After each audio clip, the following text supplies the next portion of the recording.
la même manière que Madame Ouais, Bovary a existé, ouais, mais elle a existé comme héroïne bien sûr, littéraire bien sûr. de fiction, Jésus a été fabriqué par des évangélistes qui ont dit, regardez, il a été ceci, il a été cela. Et Mhm. puis il y a une couche, des couches importantes qui font que pendant les siècles, y compris avec l'histoire de l'art, on a fini par ajouter le bœuf, l'âne, la crèche, Gaspard, Melchior, Balthazar et toute l'histoire qu'on sait. Les évangélistes auraient donc inventé, selon les lois de la littérature populaire, de telle sorte que tout le surnaturel contenu dans les livres saints eh bien, ne serait que légende et pure fiction. Le problème, c'est que contrairement à d'anciens et de modernes chroniqueurs qui ont tendance à enjoliver les récits, eh bien, les évangélistes, eux, avaient le culte de la vérité. Bien.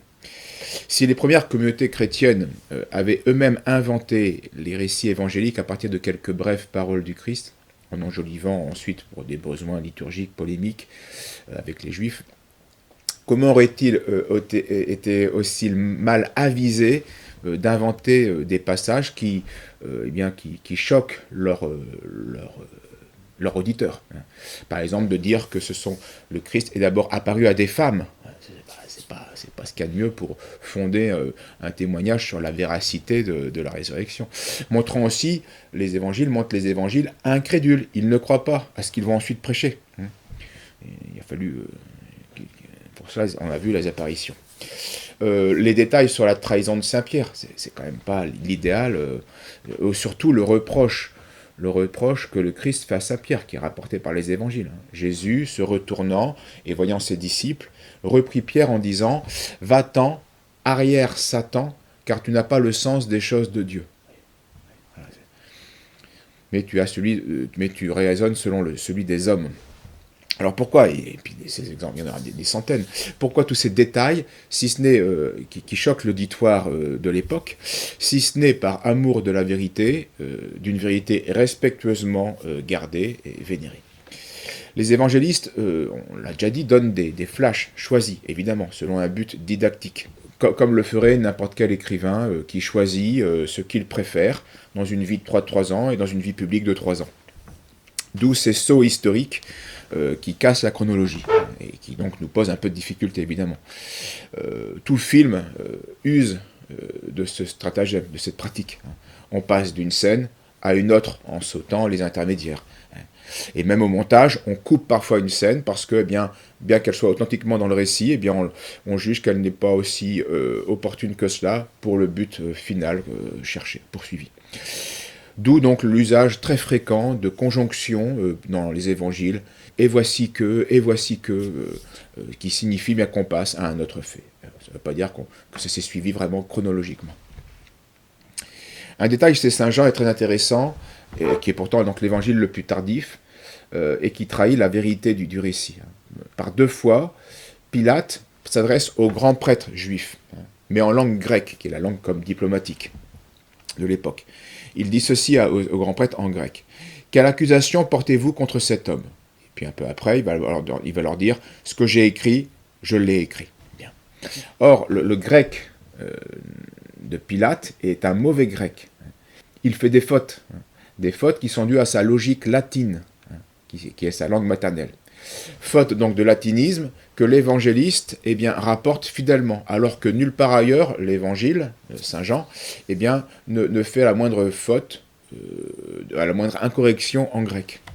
Donc ce genre de précision, de détail, ne peut venir que d'un témoin fidèle à la scène, ce qui fut le cas de Saint Jean. Témoin de la scène et fidèle, il a rapporté bien les mots qui ont été dits par Pilate, malgré l'incorrection, le latinisme.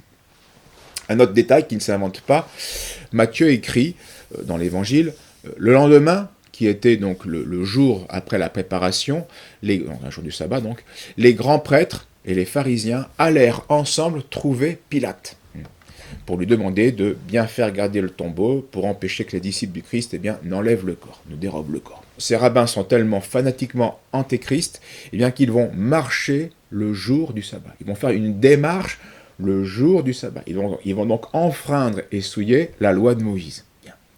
Alors, le jour du sabbat, on ne pouvait pas marcher. Et cela pour bien s'assurer que le tombeau va être gardé. Ce détail est extraordinaire quand on y réfléchit. Il n'a pas pu être inventé, mais il trahit la réalité d'un fait. Et pourquoi le lendemain? Pourquoi cette démarche le lendemain? Parce que les grands prêtres, l'évangile de Saint Jean le manifeste, n'ont pas assisté à toute la crucifixion. À un moment donné, ils sont partis. Ça a duré 3 heures. Et à cause de l'intervention donc secrète d'un pharisien, Joseph d'Arimathie, Jésus va avoir son propre caveau, hein, avec honneur, hein, donc bien visualisé. Et le temps que cette nouvelle se fasse connaître, arrive aux oreilles des grands prêtres, eh bien c'est le soir et ils sont bloqués, il n'y a plus d'interaction possible avec Pilate. Donc ils ne pourront intervenir que le lendemain. Or, le lendemain c'est le sabbat. Oui, mais oui, normalement il ne devrait pas bouger et il devrait encore attendre.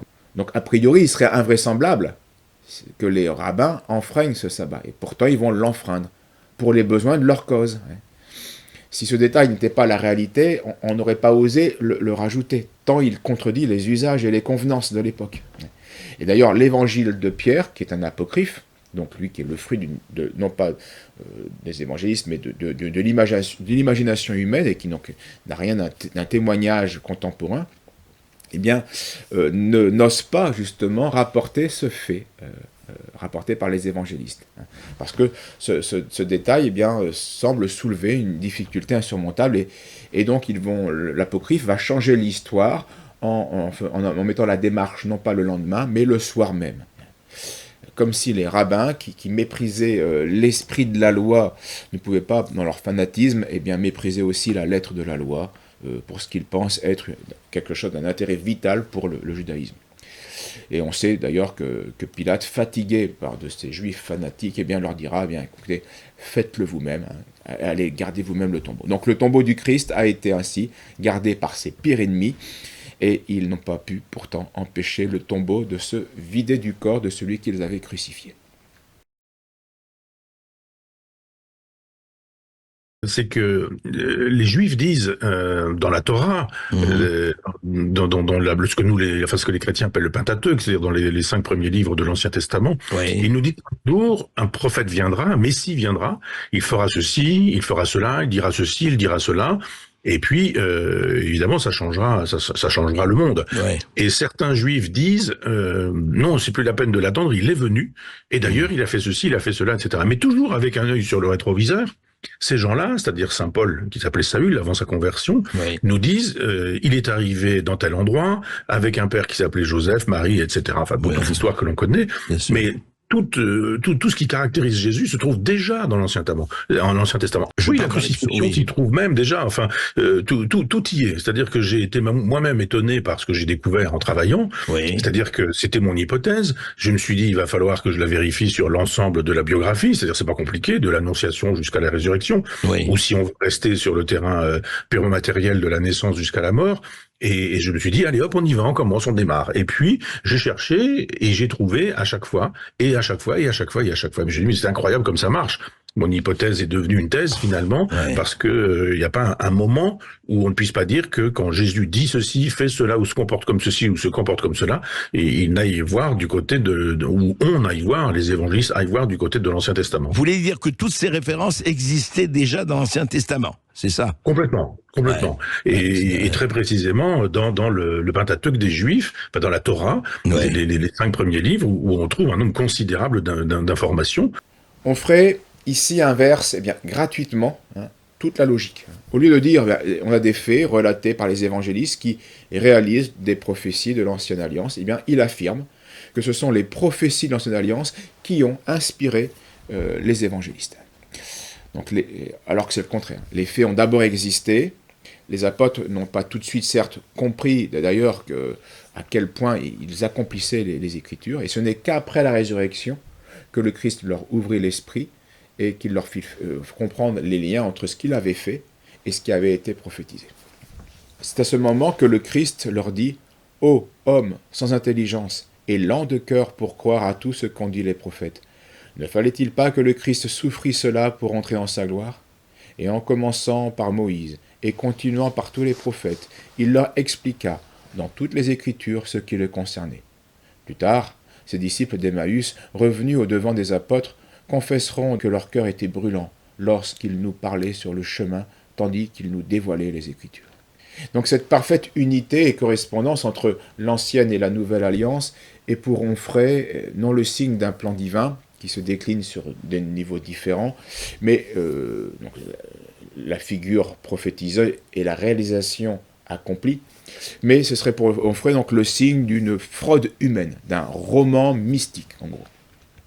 Et au lieu d'y voir une œuvre divine qui dépasse la puissance humaine, d'où d'ailleurs les insistances apologétiques de l'évangile de saint Matthieu, qui après avoir rapporté un fait, une parole ou un geste du Christ, eh bien, montre bien, quand il le peut, qu'elle réalise bien telle ou telle prophétie. Donc, voilà pourquoi saint Matthieu, c'est celui qui le fait le plus souvent, dit comme le disent les Écritures, selon la parole du prophète. Bien. Donc Onfray, lui, eh bien, il voit une fraude, mais une fraude géniale, une œuvre géniale par des faussaires humains. En réalité, c'est Onfray qui est un faussaire, car il passe indûment et sans aucune preuve, donc purement gratuitement, de il est né à tel endroit, à on l'a fait naître à tel endroit. Il n'a aucune preuve pour affirmer cela. Aucune. On l'a fait naître à tel endroit. Et il nie gratuitement un fait rapporté par des témoins dignes de foi, il est né à tel endroit. Et il se trouve que cet endroit a été prophétisé 1000 ans, 800 ans, 600 ans avant par les prophètes. Effectivement, c'est un collage perpétuel, écrit, les mythistes appellent ça dans une forgerie, mais avec des évangélistes qui sont des gens brillants, intelligents, qui sont doués en allégorie, en symbolique, souvent des juifs d'ailleurs, qui pratiquent le Talmud, qui connaissent plutôt la Torah. Les évangélistes donc sont des gens brillants, brillants mais des crapules, parce que des menteurs, des faussaires. Bon. En réalité, c'est Onfray qui se contredit, car il explique quelques instants après pourquoi les Juifs ne pouvaient pas inventer le Jésus des évangiles. Car leur esprit charnel entendait de manière charnelle eh bien, la plupart des prophéties, qui devaient, elles, s'accomplir, s'entendre dans un sens spirituel, de manière spirituelle dans le Christ. Et la meilleure preuve de cela, c'est que le Jésus des évangélistes eh bien, a été rejeté par l'immensité des Juifs. Tant le vrai Messie contredisait l'idée que les Juifs eh bien, se faisaient du Messie, un Messie mondain, temporel, charnel, politique. Donc le christianisme, évidemment, se distingue du judaïsme et il se distingue sur un certain nombre de choses. C'est d'ailleurs ce qui fait que, à un moment donné, les Juifs voudront que Jésus soit crucifié, parce qu'un Juif qui ne veut pas de la circoncision, un Juif qui ne respecte pas le Shabbat, un Juif qui ne respecte pas les interdictions alimentaires, un Juif qui estime qu'une femme adultère doit être pardonnée, alors qu'à l'époque la loi judaïque invite à la lapider, c'est évidemment un Juif qui n'est pas un Juif, ou qui sort du judaïsme. Donc, selon Onfray, les Juifs auraient inventé un Jésus qui sort du judaïsme pour convaincre les Juifs que Jésus était bien le Messie annoncé par les Écritures juives. C'est complètement absurde, ça n'a aucun sens. Les dogmes fondamentaux du christianisme transcendent absolument ceux du judaïsme. La Trinité, l'incarnation du Verbe de Dieu, la rédemption par la croix, la justification par la foi et par les bonnes œuvres. Tout cela n'était pas connu explicitement par les Juifs. Le message du Christ était universel. Et il tendait à toucher surtout l'intérieur des cœurs et des âmes. Et donc ça rompait avec l'exclusivisme juif, avec le formalisme juif. Si bien que la religion du Christ, sous cet aspect-là, est bien une nouvelle religion, même si elle a été prophétisée par l'ancienne, par les Écritures. Et elle demandait donc de la part des Juifs une réelle conversion au sens le plus fort du mot. Comme un païen. Il y a un vrai saut qualitatif avec le christianisme. Et les Juifs étaient donc incapables d'inventer ce que Onfray eh bien, appelle cette fraude. Et si par miracle des Juifs absolument géniaux avaient réussi cette fraude, pourquoi l'auraient-ils tenté, sachant qu'elle était vouée à l'échec, vu l'état d'esprit de la masse des Juifs et des chefs juifs? Ça n'a aucun sens.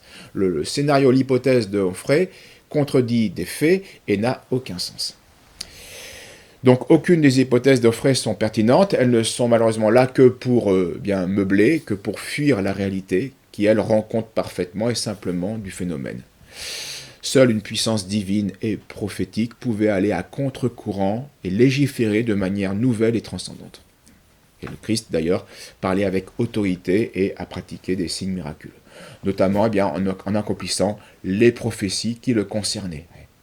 Le Christ était bien donc le Messie promis, venu non pour abolir, mais pour accomplir en sa personne toute la loi divine.